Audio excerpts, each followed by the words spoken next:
my experience with the GATE program, because they've been working me forever, and since I've been meditating, getting to myself, regrowing my hair, I'm getting so many downloads and so many memories, and I'm fact checking the memories with contacting my auntie and people around in my family saying, "Do y'all remember this?" And they're confirming for me, like, "Yeah, yeah, I remember that. I remember that." So, without further ado, let me get into it, man.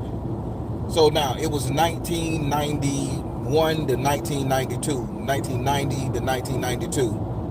So as I'm going to Carver Middle School, and I'm about in the sixth or the seventh grade, one of the two. I know I'm in middle school.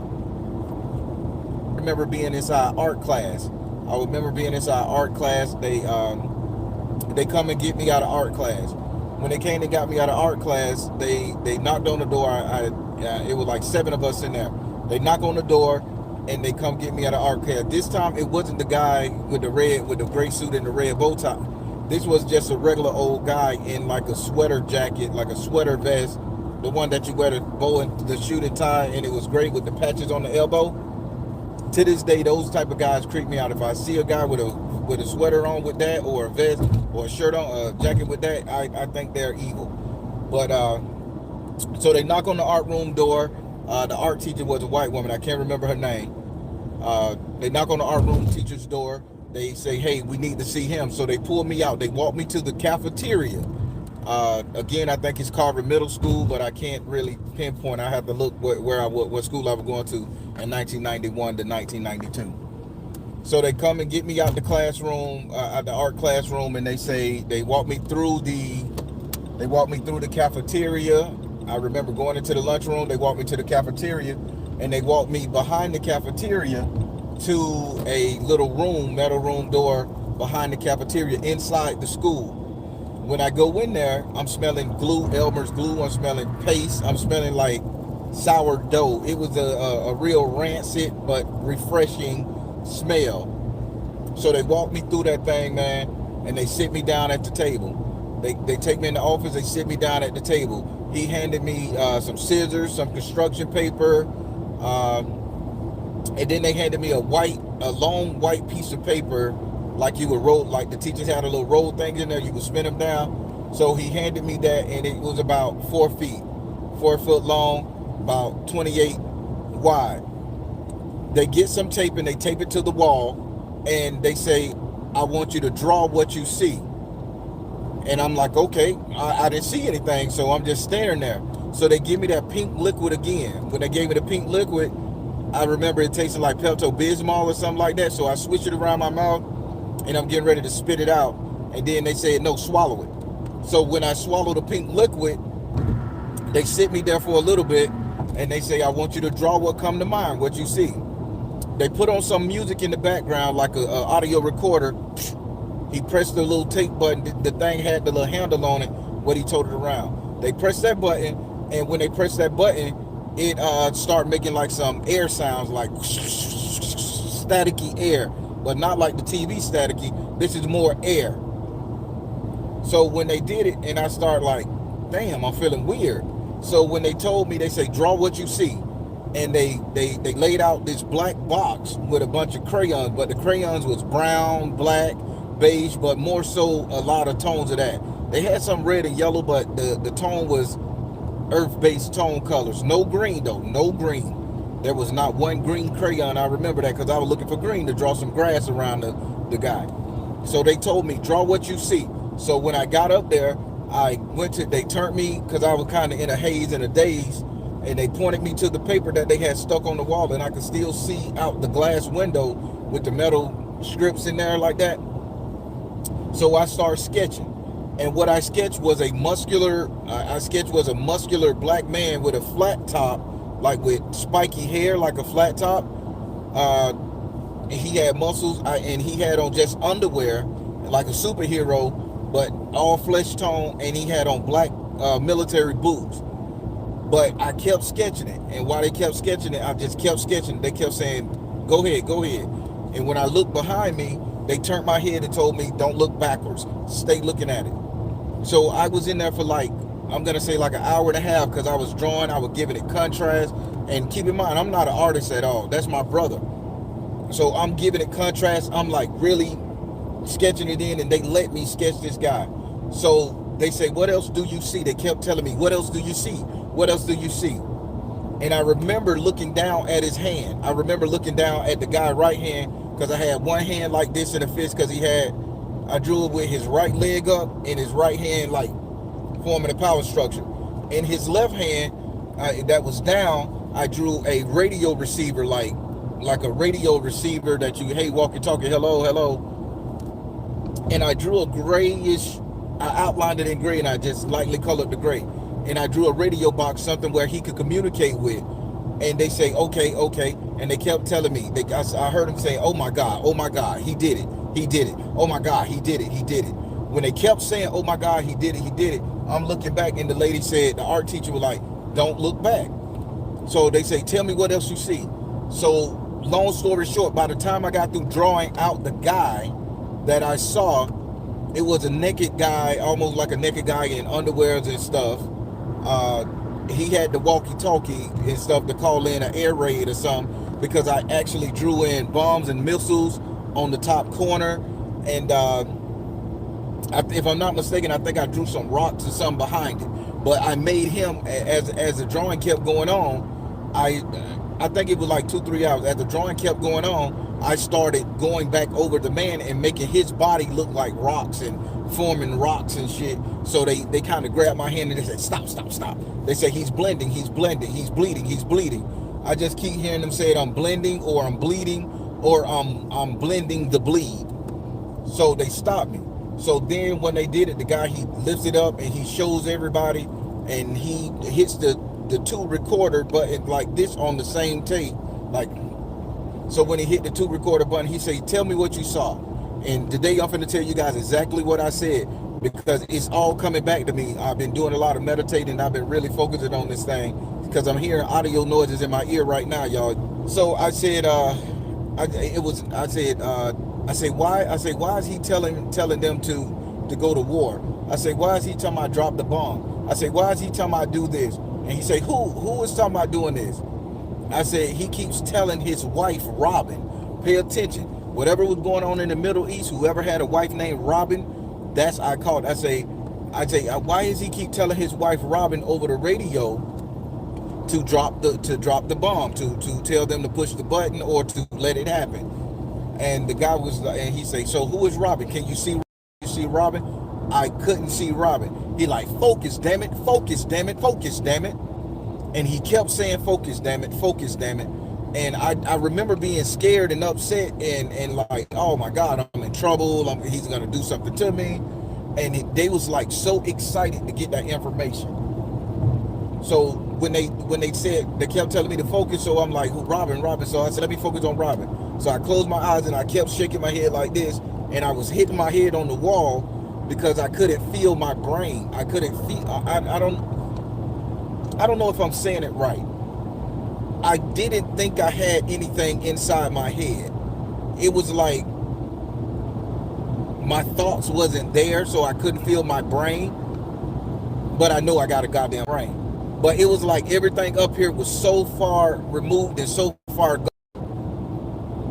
And I stopped hitting my head because I wanted to feel something on Robin. I say, it's a woman. She got black hair. I say, she got titties like my mama. I say, she got titties like my mama. And they say, okay, give me something else about Robin. I say, Robin is wearing a red dress. I say, her hair is covered up. I say, she is covered up so much. I say, oh my God. I say, oh my God, she just standing there. I say, and she is like got her hand over a console. He said, give me the names and the details on the console. The names and the details on the console, I remember the numbers like it was yesterday. And I saw these same numbers in a different time they came and got me with the gate program.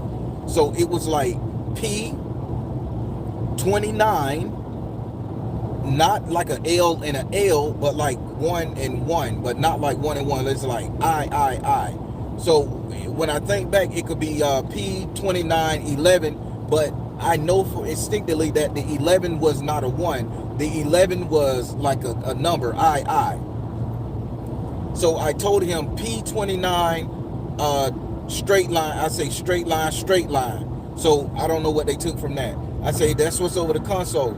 So he writes that down in a notepad. He said, good, good, good. Where is Robin? Where is Robin? Look around, look around. So they kept telling me to look around the room, and I kind of saw Robin, and I looked past Robin. I smelled a lot of cow shit, like boo-boo. So I said, oh my God, I say, I shitted myself. I say, I shitted myself. I say, my mama gonna be mad because I got crushed in my drawers.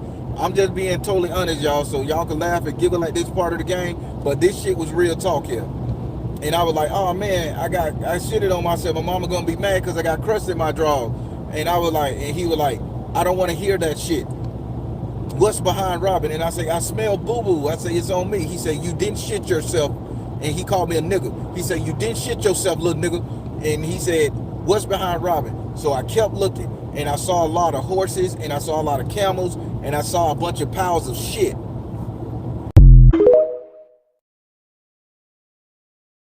When I saw the piles of shit, he said, that's exactly what I fucking needed. And he storms out of there. He leaves me with the teacher in the room and the two other white folks. It was a white lady. She had on like nurse's outfit, but it was all gray, like a church nun, but it was all gray. Catholic nun type energy.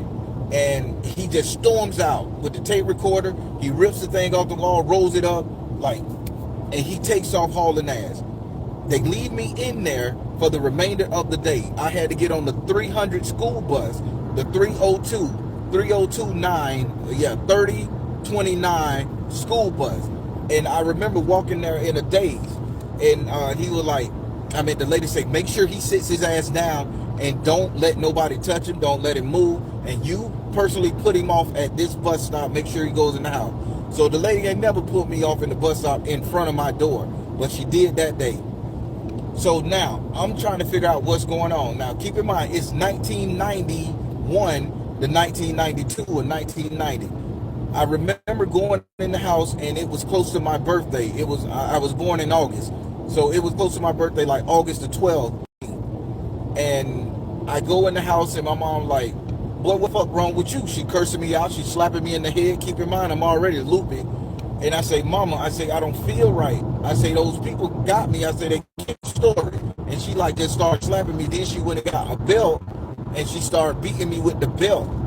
And I say, okay, Mom, I made it up. I say, I'm sorry. I won't lie no more. But I wanted her to stop hitting me, right? So I tried to tell my mama in kid word that somebody came to the classroom and kidnapped me. And she was like, if they kidnap you, then why the fuck you home now? You ain't been kidnapped, nigga. And pop, whoop me up. So I go in the room. She say, your birthday coming up. I ain't getting you shit. So I was like, damn. So I'm sitting in the room sad. No, I was at Carver Middle School. Because here we go. I remember this. I was at Carver Middle School. So now my tooth started hurting. My back tooth started hurting back here really bad. And I goes to the guidance counselor office the very next day. And this girl, this lady, I don't know who she is. She give me a white pill. And I remember her being in the room. She say, here, take this pill. So she gives me a white pill. And when I take the white pill, my body kind of go loopy. And they said, what did you give him? They said, what did you give him? Because I couldn't move in the classroom. I couldn't walk. I'm like just paralyzed. And then she said, oh, I gave him a pampering. So pampering is for women when they on their menstrual cycle or they cramping. I never heard of the word pampering. I remember it from her. She say, oh, I gave him a pampering because he said he had a toothache. And I remember the office lady, who was a black lady, mean old bitch. The black lady, she said, you don't give men pampering, it throw off their body equilibrium. She said something along those lines. And the girl was like, well, and the white teacher was like, whatever. And she walks out, storms out. When she walks out and storm out, people listen to me good. When she walks out and storm out, she drops a red book with gold writing down the back. A red book with gold writing down the back. No, it had no other context. It was a thick red book, looked like an old ass little Bible. And it smelled all like gluey. If y'all know what I'm talking about. She drops it. So I'm sitting in the guidance counselor office all messed up. But I seen when she dropped it. It fell close to me. So I pick up the book. And I had to muster all my strength just to bend down to pick up the book, y'all. And I'm holding the book. And I said, let me open. So I'm opening the book. And I'm reading the book. It's detailed instructions on how to like take somebody out. detailed instructions on how to kill somebody or who have been killed. So as I got the book in my hand and I'm still catatonic almost, can't move, she circles back in the room and she yanks the book out my hand. I remember when she yanked the book out my hand, I got a paper cut. I'm like, oh, and I start doing like this, and she looks at me and she points. And the point she gave me, the point and the stare she gave me was so scary to me as a kid in the 6th grade at Carver Middle School. It's like for a fact that if that lady saw me somewhere, she would snap my neck. And I just like, shut up. I ain't say nothing else about the book, right? So after about 6 hours, because this happened in the morning, after about 6 hours of me laying in the guidance counselor office, and they was kind of scared to call my mom, they were waiting on all the white pill, whatever that fucking spy lady gave me to get out my system. And so once I started moving again and I was able to go moving about again, they were like, okay, it's time for you to go. You know, again, we're going to put you on the bus. Nothing happened. Your tooth ain't hurt no more. I say, no. I say, it was just hurting on the inside. I say, it wasn't the tooth. I was able to explain. I say, it was down in the bone and the gum.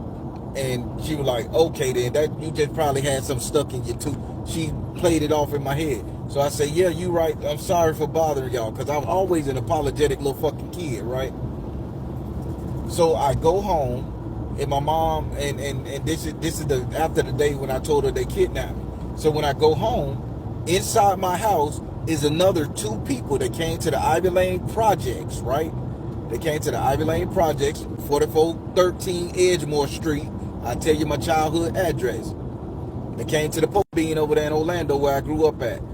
So they came over there. It were 2 people in the house. I thought they were Southern Baptist preachers because they had on the white shirts with the sleeves cut off and the black tie and the black pants. No jacket. A white man that was really sweaty, and he kept adjusting his neck like this, like to breathe. And then there was a kind of like a Hispanic man, but he wasn't Puerto Rican Hispanic. He was Spain Spanish because his hair was too nice. So he come up there and he says, so, I heard your boy say somebody kidnapped him. They tried to mask like detective. My mama say, that boy's stupid. He don't know nothing. He just probably had a dream. He always having these vivid dreams. And the guy said, yeah. I remember he was like this. Yeah, it's more likely a dream. He just said, yeah, keep telling him that and say, you need to get that boy some counseling. You need to get his shit under control. So when they told him that, I walk in the house, I see them. They just they direct me to the room. So mama was like, don't worry, I'll beat his ass. And they said, yeah, beat his ass. They say beat his ass. He shouldn't go around telling stories. So after they left, they came and beat my ass. I mean, my mama came in the room and she beat my ass. And I'm like, okay, mama, sorry I made up stories. Now, again, all this shit happened to me, but I keep saying sorry. So my sister calls grandmama. And she called my grandmama. My only saving grace on this goddamn world, y'all. My only saving grace was my grandmama when I was young. The only woman in my life that never fucked me over or hurt me so. Grandma came through like the rescue. She was like, Pat, get your fucking hands off that boy. Don't sit the fuck up here and do him like that. And she came and she said, baby, what happened? So I told grandma everything what happened. And grandma threw my mama a look. She had that, you know how grandma give you that look like, bitch, you better listen to this boy. And my mama was like sitting out there like with a hand on her hip just disavowing me. And when grandma threw a look, grandma say, do you know what they doing to your other motherfucking children, Pat? And grandma kept on calling her. And she was like, mama, you know how that boy is. He just stupid. He's so fat. Because I had a weight problem, y'all. He's so fat, maybe he just ate too much. That's why he hallucinating. And grandma was like, see that, you janky bitch? I'm sick and tired. Come on, man. Come on, Papa, that light green. She say, see, that's what I'm talking about, you janky bitch. You don't listen to these kids. These kids are sitting up here telling you what's going on, and you just sitting up here in your own fucking world. She say, I believe you, baby. And she gave me a hug and a kiss on the cheek. Let me tell you something. When she gave me a hug and a kiss on the cheek, it's like reality distorted for me. It's like my brain couldn't understand that somebody was being nice to me. It's like, since I was like able to remember, I was always thinking like everybody hated me. I always had to apologize. I was so apologetic. If you did something to me, I did something wrong, I would apologize and just move on to that type of shit. And grandmama came and she kissed me on the cheek. And I remember the smell of Liz Claiborne perfume and Levi Garrett Redman Golden Blend tobacco. I love that smell to this fucking day, y'all. And she kissed me and she said, baby, I believe you. When she said that to me, reality distorted, and it was like the whole house just started like vibrating in my mind like water shingles. And it's like when it did that, I gotta go to sleep. I don't want to be here no more. I just want to go rest. I want to go rest. And so I said, Grandmama, I want to go rest. As soon as I said, Grandmama, I want to go rest, people, Grandma disappeared. My mama disappeared. I was in a room by myself doing nothing. So now I'm thinking, like, did I jump a day? Did I miss some time? Did this shit happen again? But Grandma wasn't there. And it was just me by myself again. It was just me by myself again, alone. It wasn't no white folks around me. It wasn't shit around me. So now it's still 1991, 1992 in that era. We're at war. So let me get back to the thing. That was like 2 days after they put me in the cafeteria kitchen area office and made me draw this man with the remote control walkie-talkie half-naked guy and look at his wife Robin, who was in a cow raising field. I mean, in a horse raising field or a cow pasture field. So now I'm going back to school. It's a whole nother day. I went to sleep. I'm by myself. I wake up. I put on my clothes. And it's August, because keep in mind, August, my birthday is the later part of August, and it was August 12th when all this happened. It's about August 15th, August 16th, 1991. We're at war with Iraq in the Middle East. It was the war of Iraq and Middle East. So when I get back in there, I remember some telling me, wear your gray coat. They told me to put on a gray coat. And I said, okay. It was August, and I had a gray coat with a fur top, corduroy. So everybody was like, boy, you gonna burn up. You gonna burn up. Keep in mind, my birthday was coming up close, and my mom said she wasn't give me enough for my birthday. And plus, I had to wear the coat to hide the whips on my ass that my mama had beat me with, because she had came in there and beat me with a church belt, and not like the rough leather belt, but the thin, sleek one that leaves blisters, not whips. So I'm fucked up, blistered up on my back and my arms, so I had to wear the coat. I didn't have a good mama sometime, y'all. So I go to school and I got on the coat. It's hot. I'm burning up like a bitch. I'm sweating. The teacher like, take that coat off. I'm like, nope. So I'm getting ready to go to the principal office for disobeying the teacher. As soon as I took it off, another teacher called that teacher like on the intercom, and she went and got the phone off the wall. And they said, "Oh, let him keep it on." Okay, how the fuck they knew that that lady was trying to make me take that coat off? They was monitoring me, and they didn't want nobody to see all the whips and shit to get DCF involved. That's what I think. So the guy from the original guy who was just calling me a little nigga and cursing me out and telling me and pushing me to draw, and I gave him the numbers and stuff. The motherfucker goes in there. He comes back. He points at me and he said, "You bitch." And I'm looking around like, the fuck? Can an adult do that to me? And he like, "You motherfucking bitch. You little fucker." He just kept, and as he walking to me, I'm looking at the teacher. She didn't do nothing. I'm looking at the other students in the class. They like, ooh, he in trouble.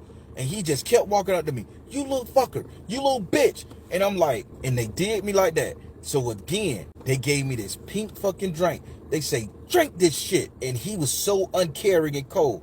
And he like, I said, fucking drink it. Then he gave me 2 pink pills behind that, y'all. 2 pink pills. The number on the pills, because I can remember the number, was L45, a pink pill. 2 of them bitches. L45 was cut in there. I don't know. Y'all fucking Google it.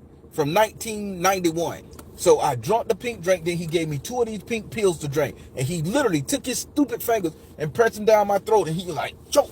And he was like, "You fucker, you fucker." So I'm like, what did I do? This bitch that called me out my name. I'm like, man, he gonna kill me. I'm in trouble. My mom ain't gonna believe this happening to me at this Carver Middle School type shit. And I'm going fucking belligerent, like, oh my God, I'm spazzing out. And it's like, the more I was agitated and abused, it's like I wanted to escape from reality. And as I'm wanting to escape from reality, the motherfucker said, "Okay, we got him. We got him." I hear voices saying, we got him where we want him. We got him where we want him. As soon as they said they got it where we want them, they took a blindfold and they put it over my eyes. When they took a blindfold and they put it over my eyes, they took something very cold and they put it on my cheek. And they had it pressed on my cheek. And I felt them tying the string around here because it pushed my nose up like this so I can breathe. It was some cold right here, and it pushed my nose up so I could breathe really good. And they say, okay, hold him down. And as I'm swiggling like this, because now I'm like, oh, fuck, I can't see. I don't know what they doing. I'm feeling cold shit on my face. I got so much oxygen going in my nose. It's like they put a fan right under my nose, man. And I'm like this in the classroom, and I could remember the air going up in my nose, touching my eyeballs, and I was like, my eyeballs wanted to roll back. And no matter how much I blinked my eyes, it was so much oxygen coming into my face, and I was just like, fuck. And I'm like, oh my God. And then I just went into a whole translucent trance. So when I went into the whole translucent trance, I hear this very smooth, subtle voice, and they were like, okay, tell me what you see. It was a nice woman. Tell me what you see. And by me hearing that soothing voice, that's all I could think about. This is the nicest moment that's happened to me in this transition period. This is the nicest fucking moment. And I'm about to cry, y'all. Y'all just don't know this shit fucked you up, man. When you start thinking about these memories, it gets you. So after he done fucked me up, choked me, put all that shit in, and I'm in the dark, I can only hear that lady nice voice. And she's like, tell me what you see. Tell me what you see. And I kept on saying, okay, I see a tank. I see a tank, and I see a bunch of dirt. I say, it's like the dirt in the sandbox. And she said, okay, you're in the right spot. She was coaching me through the shit. And because I didn't want them to hit me or kill me or whatever I was thinking, because I'm in the dark, I thought that lady was gonna be the softest. I just imagined her being like and I don't know why I thought she was a Colombian woman. I thought it's like, and I don't know why I was thinking Colombian. And I just remember that, and she was like, okay, you're in the right. It's okay, sandbox. And she was just so fucking nice, man. And she said, tell me what you see. And I told her I see the tank. I say, I see the sand. And she said, what else you see? I say, over the ridge. And I remember saying over the ridge, over the hill. My adult brain is starting to make sense of what I'm seeing. But I didn't use these words. It was thinking about a 10, 11, 12-year-old kid. And I say, up over there. I say, up over there, the tank pointing at it. And I say, oh my. They finna shoot that building. And she say, what building? Tell me, my love. Tell me, my son. What building? And I said, yes, ma'am. And I described the building to the T. I can't describe it right now, but I described it to the T. And they were saying, oh yeah. She say, that building, I know it well. She say, that's where I live. She say, would you like to go in that building with me? I say, they gonna shoot it down. She say, what time do you see on the clock? I said, 12:06. I say, it's 12:06 with a P and an M in it. She say, okay, 12:06 p.m. She said, you're a smart boy. And it was just the smoothest. And I'm like, yeah, I'm doing something good. Keep in mind, I'm in Iraq during the war. I mean, the war in Middle East. They got me remote viewing. I don't know it to be remote viewing at this time. And they stressed me out to a point that that's all I can see, right? So I'm like, fuck. And I don't know I'm a remote viewing. And she like, it's okay. They're not gonna bomb the house. They say, she said, it's 12. We got about 4 hours. I need you to walk with. So although as I'm walking, she appears in my hand and I'm walking on the sand. It seemed like it was far away, like when it's small. But as we were walking, it just like took 2 seconds for us to be in front of the building. So I'm walking in a white building, short roof, 3 rooms, one up top, to the left, to the right. There was the one up there to the top. To the left, to the right, there was a red flag, like a red flag with some kind of Arabian words on it. Don't know what it is. To this day, I just know it wasn't English. And it was up top to the right, low level. They call them ranchers. Low level with an extra stack on it, but to the right. In that window was a red flag. She said, you gonna come in here? She said, trust me, nothing can hurt you. I got you. And I'm like, yes, ma'am. Yes, ma'am. And she being so nice to me, y'all. So I'm willing to die for this woman. I'm willing to just cling to this woman because this is the only thing. I'm thinking about the traumatic express. My eyes going crazy. I can't breathe. I'm like in a frantic. So we walk in the house, and when we walk in the house, everybody is still, people. There is no moving people. People are sitting there in like freeze frame positions. They toasting, motherfuckers playing with little kids. There's a dog by the front door that I walk past, but the dog was looking at me. The dog was moving. So don't let nobody tell you when you astral projecting that animals don't move. Animals are very aware of that shit, right? So the dog didn't come at us, but the dog saw me as I'm remote viewing, astral projecting, guided by this woman who wasn't really there. I was by myself. Now that I know, it was just the intent of the feeling I was there. And she was very much like, I got you. She said, come on, where we going? Where we going? And as I'm walking up there, I say, it's a kitchen over there. I say, but we shouldn't go in the kitchen. I say, because there's a trip wire, or you'll go boom. I was talking like a kid. Like I say, you'll trip and fall and go boom. She say, okay, so it's a trip while you're there. Thank you so much. And she say, what else you see? So I walked over there. I say, if you look under that couch right there, there's some documents. I think it's like a notebook paper, because it was like a binder. I think it was like a Mead binder, what we went to school with. Y'all know what I'm talking about. The binders that were different colors. We had them in our thing. I say, it's like some Mead folder binders over there. He's sitting on it. I say, but he's going to get up in a second. She say, what do you mean he's going to get up in a second? I say, he has a bladder problem. I say, he's sick in his nuts or in his penis, and he pees. I say, he's going to pee. And she say, oh, so he's sick. She say, I didn't know you can see that. I say, you here with me. I can see everything. I ain't mad no more. She say, well then, we're going to walk through. You tell me every bit of information you got on everybody. I said, yes, ma'am. And I'm so happy in this remote viewing session that I'm doing that I'm telling her everything. So the guy that was in the corner sitting on the packages, he was over there, and I could see the energy coming from his bladder area. And I knew he was going to have prostate cancer. Now I know he got prostate cancer, or who it was, and that he had to go pee a lot. That's why he was peeing. I went over there, and the guy that was standing up there like in a fighting position, he was the uncle, and he was the uncle that was doing bad shit to the little boy that he was fighting with, but playful. I say, he touched that boy at night. She say, oh, he does. That's good to know. You're a brave son to see this. And she kept calling me her son. She kept calling me her child. Let me turn this thing on. She kept calling me her son. She kept calling me her child. And she just kept walking. So we walked through the room. When we walked through the room, a big stench hit me. I said, oh my God. I say, somebody dead back here. She say, oh, you see a corpse? I say, no, ma'am. I say, I smell it. I say, it smells so bad. I say, it smells like the dead dog that was hit by the street. She say, so you smelling decay? I say, yes, ma'am. I say, that's the word, decay? She say it with me, decay. And she say, you can talk. You're very intelligent. I'm like, thank you, ma'am. And I'm just happy because this is my saving grace. So she say, can you go see the body? She said, can you go see what's back there decaying and see if it's a body or not? I say, I don't mind. And I walked back there in the vision, and it was down the hallway. There's 3 rooms, 2 on the left-hand side, 1 on the right-hand side.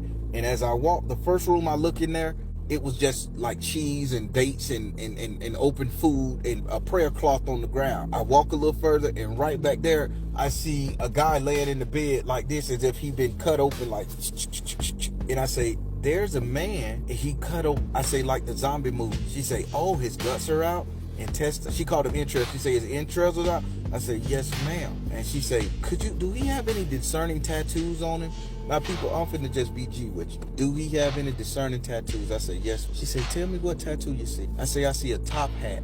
I say, I see a top hat on his like hand, the back of his hand. I say, I see an American flag on his arm. I say, and they say he's dead. I say, yes. I say, he looked like the Walking Dead got to him. And she was like, okay. She say, I'm sorry that you had to see that. You're a good boy. And again, now I'm getting ready to cry again because I see some shit. My brain's saying, be scared. You're a child. You never seen a body.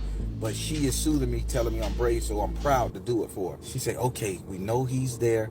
Let's go into the other room. So I turn to the left. I go into the other room. Sure enough, I see one of the biggest damn rebel people that they saw. I'm gonna put this in context, y'all. Y'all follow me. Y'all can Google this shit. So I turn and walk out of that room. I go into the room across. A room across, I see one of the most high-ranking officials that was opposition to America in that fucking third room. He's sitting up there looking out the window. Keep in mind, everybody can't move. Everybody is freeze frame. He's looking out the window like this, as if in my mind I'm rationalizing blinds, but they didn't have blinds. Maybe he pulled it over. So he's looking out that window. And when I see him looking out the window, I say, this guy here, he has on this thing around his neck, but he has like a sash going sideways. I say, it's red with gold honeycomb shapes on it with words around the waist. And she say, okay, how tall is he? I say, he's about 5'7". I say, he ain't big as my daddy. So I say, my daddy probably like 300 pounds. And, you know, I'm a kid. I don't know. My daddy was a buff dude in my mind. But she say, slim him down a little bit for me. I don't think he's 300 pounds. And she talking so sweet. I say, well, he kind of looked like my brother, just shorter, and like, but he got five muscles toned. And she say, what color is his hair? I say, black. I say, there's a streak right here in his hair, kind of like starting back an inch. She say, oh my God, you are so amazing. And she say, you are just the cutest little kid. You are just the most beautiful little soul. And I'm like, yeah.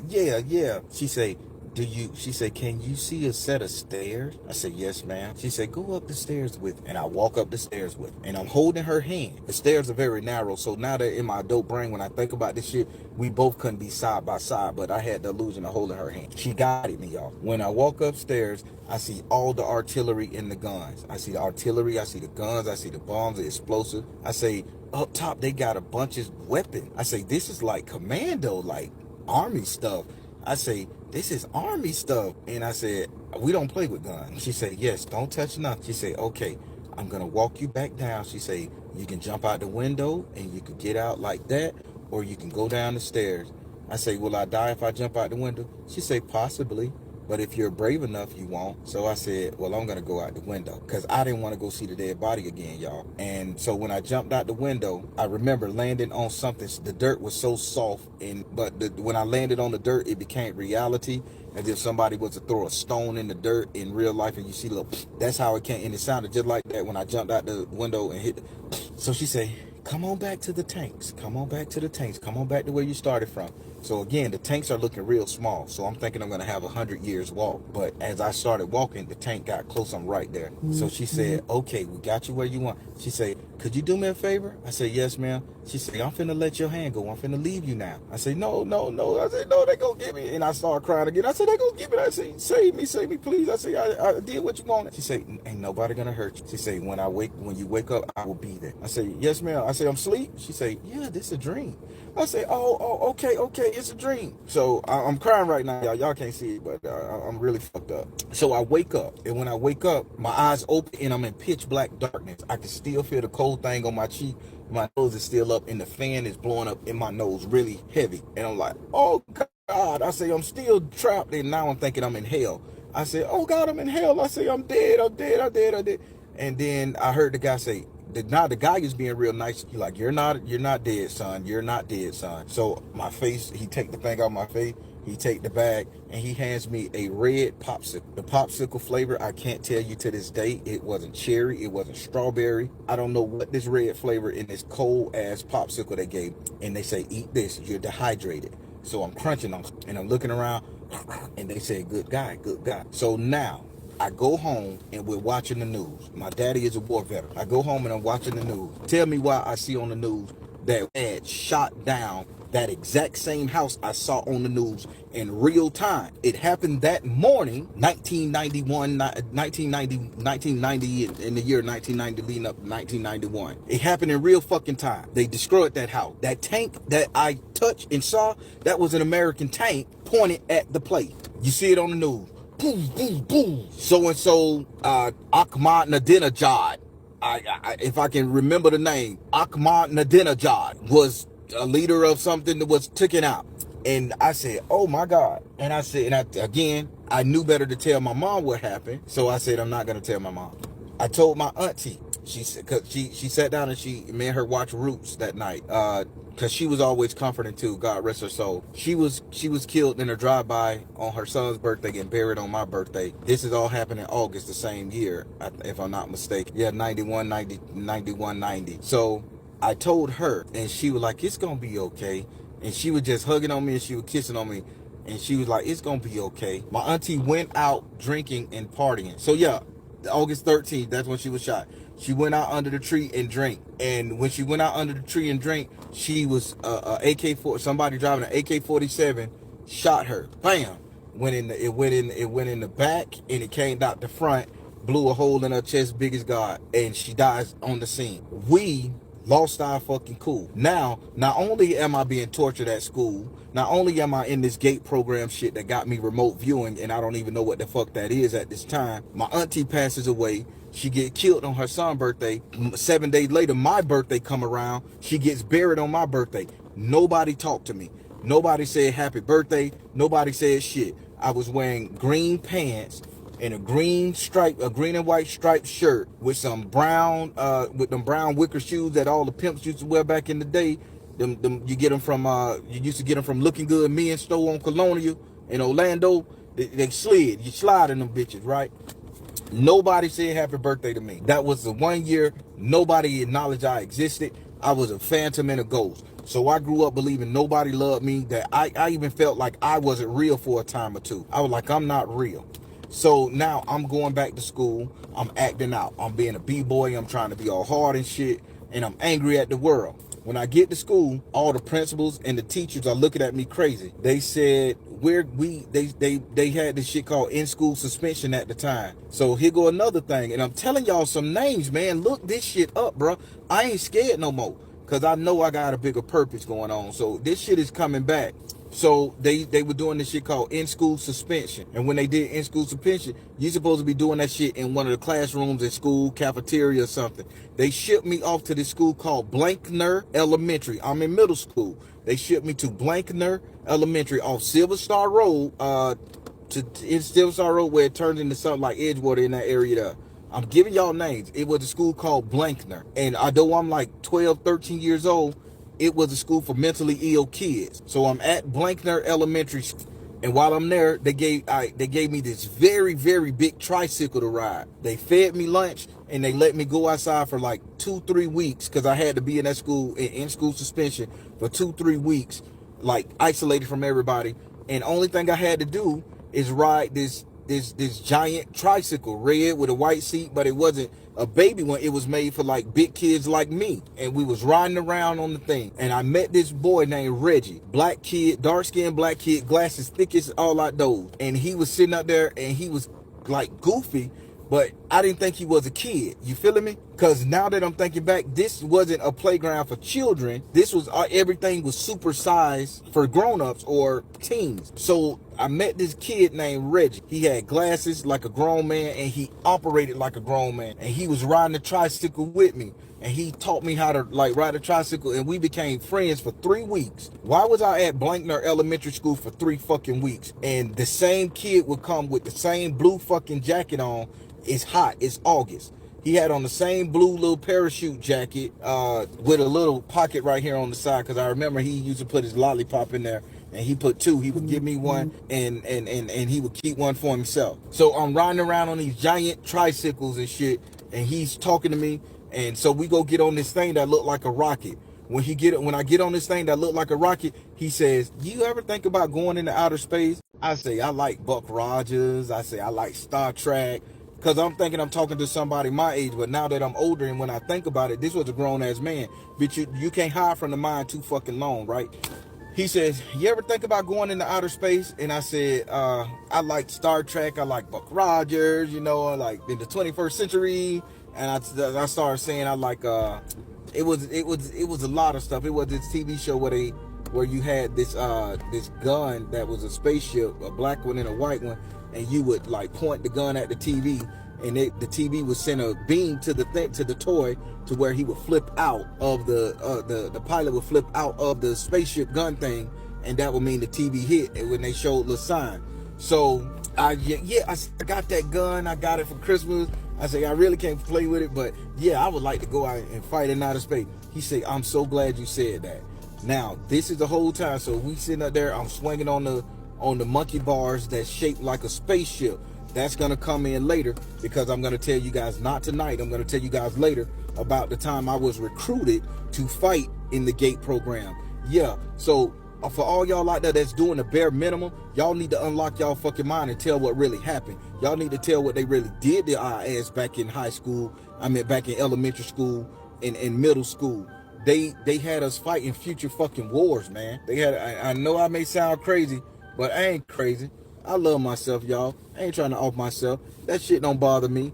If they had me remote viewing in the past, so fucking what? I'm here. I'm real for it, right? I don't care. They ain't come get me no more, so I'm cool, right?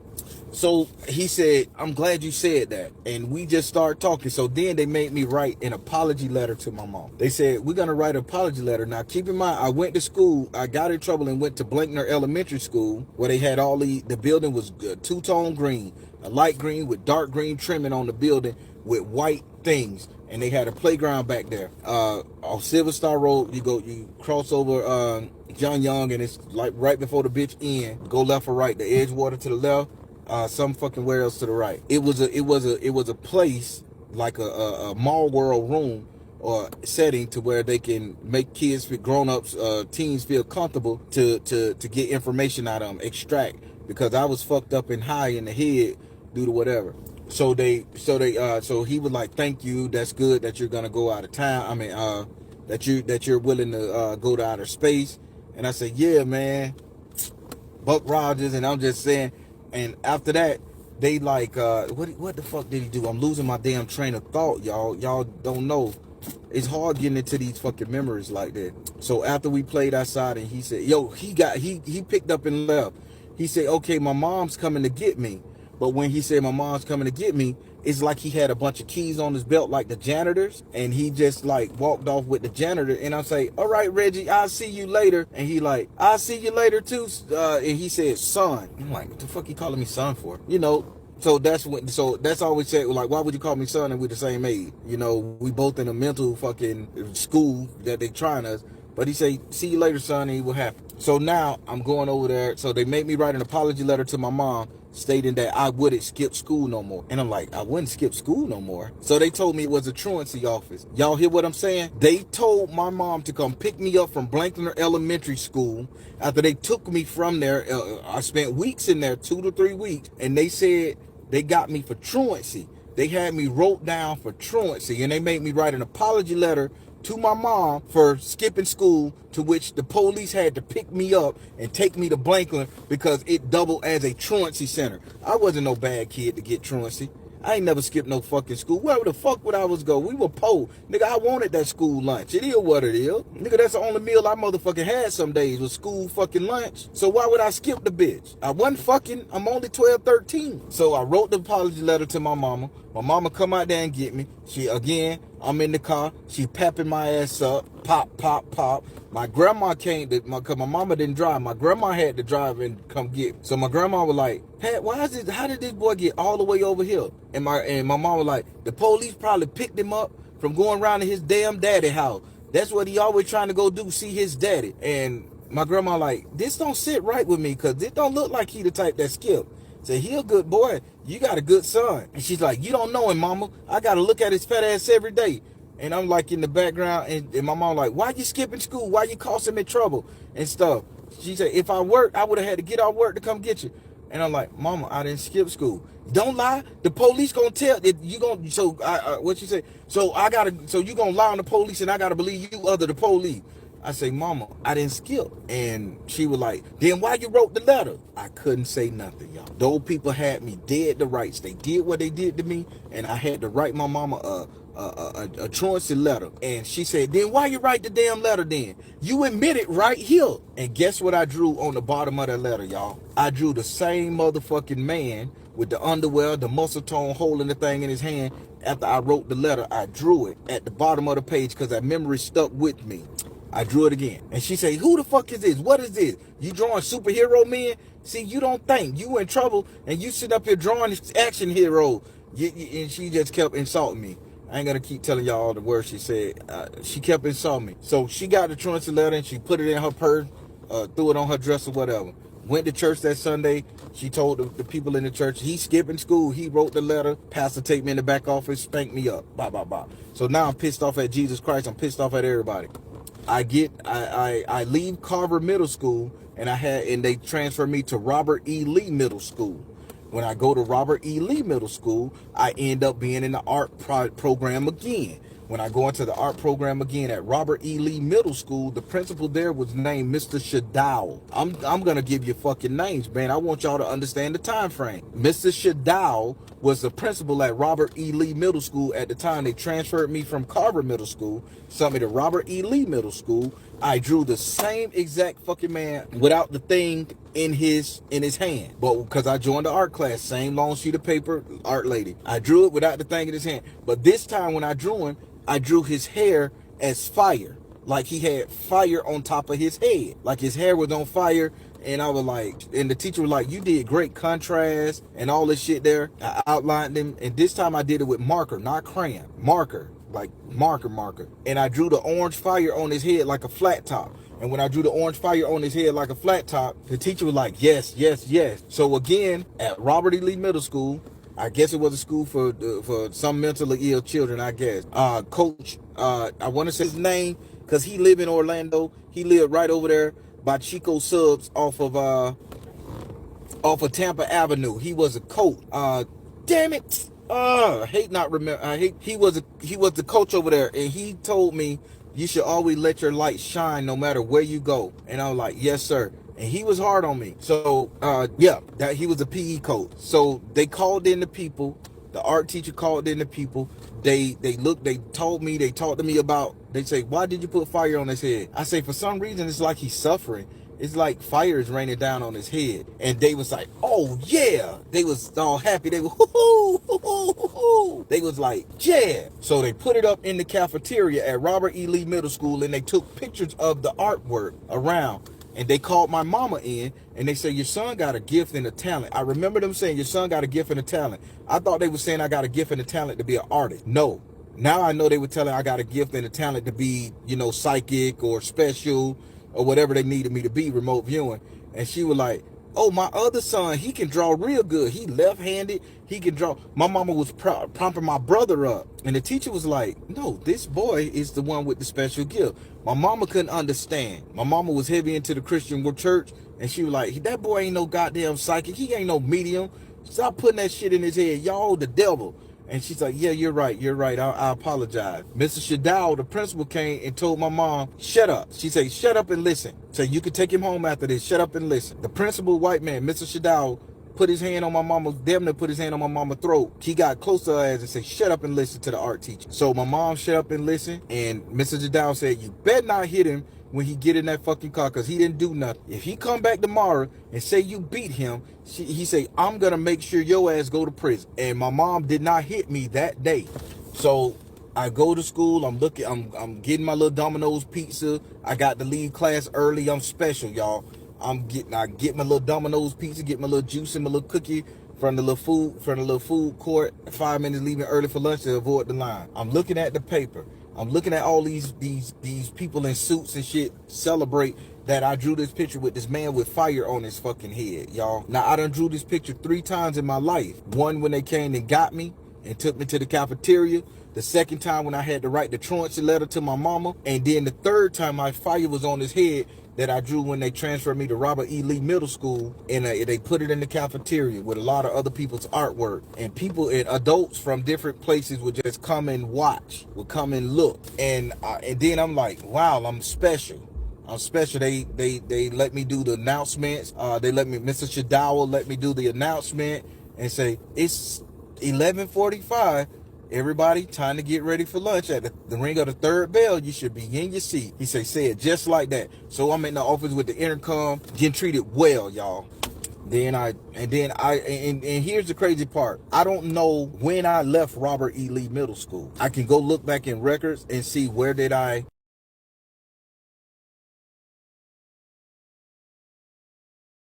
graduate the 8th grade, because from the 7th grade to the 8th grade, I don't remember. I can go look in the records, but I cannot remember my 7th grade year in middle school or my 8th grade year in middle school. Next, I remember 9th grade year at Jones High School. 2 years, I'm out of the game. No matter how much I pull it up, I remember 6th grade year at Carver, all that happened. The 7th and the 8th grade, I don't remember. I don't know who my teachers was in the 7th grade. I don't know who my teachers was in the 8th grade. I remember every teacher from Jones High School when I got into the 9th grade.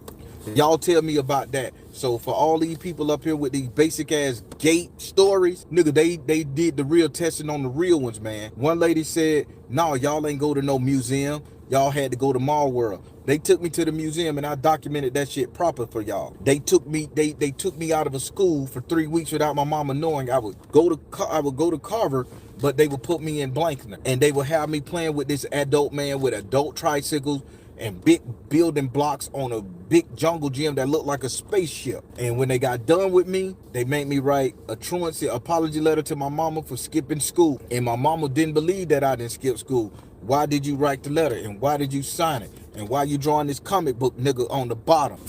My grandma was the only one that believed me. That lady was the only one that fucking believed me, y'all. I want to cry again. I know this sad and sappy to be crying on fucking live, but these shits is coming back, man. These thoughts come back, and they come like a flood some fucking time.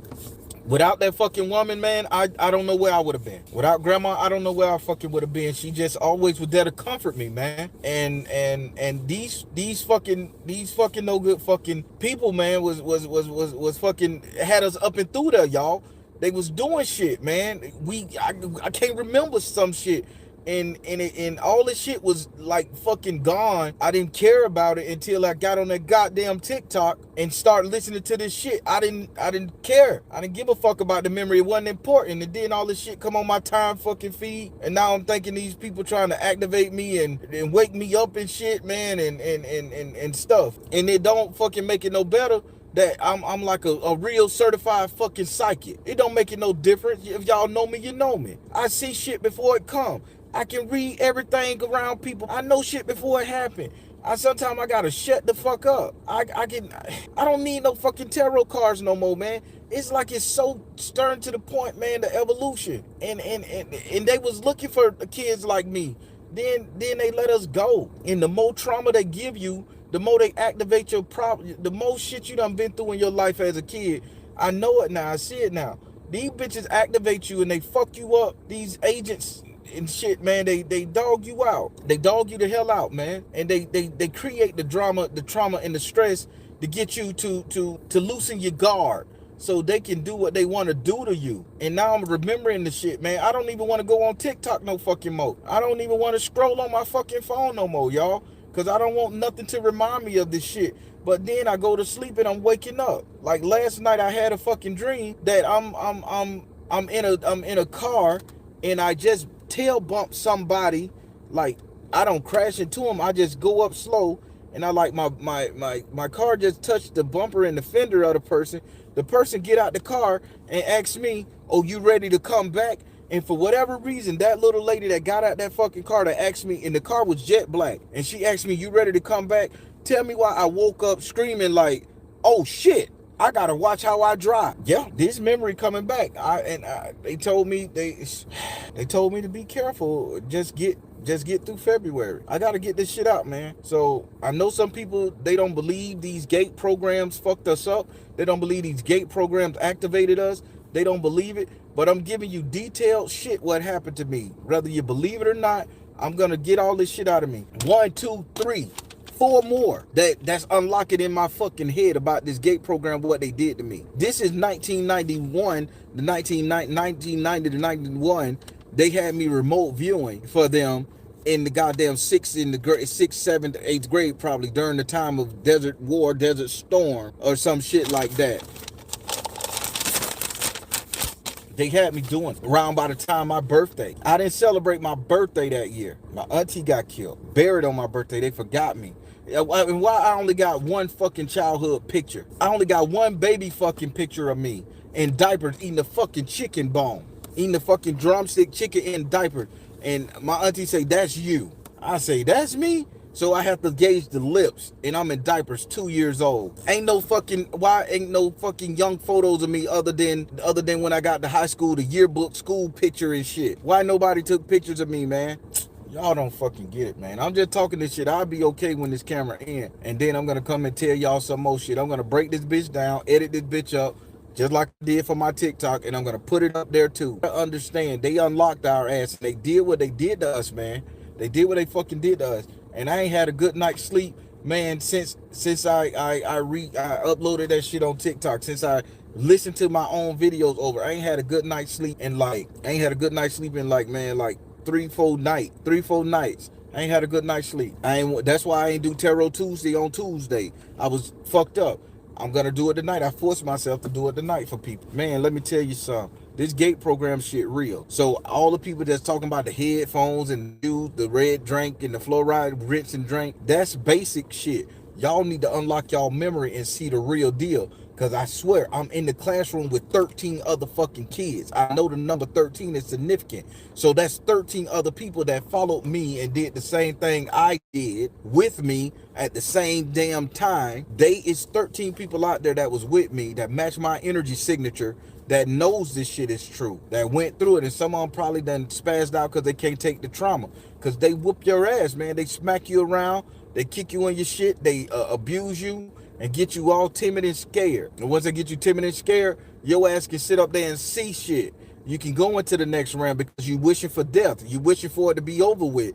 You just don't, you want the agony or the anxiety to stop. So when you start wishing for something, you wishing to go to another place, and that's how they clamp and get you. And then they'll coach your ass to go do some remote viewing. So I done said what the fuck I said. So they got professional fucking handlers, man, that will walk you through this shit. All right, I'm gonna let you go. I'm the Baron telling y'all to trust you in the universe, because at the end of the day, that's all you got. You like, share, and subscribe.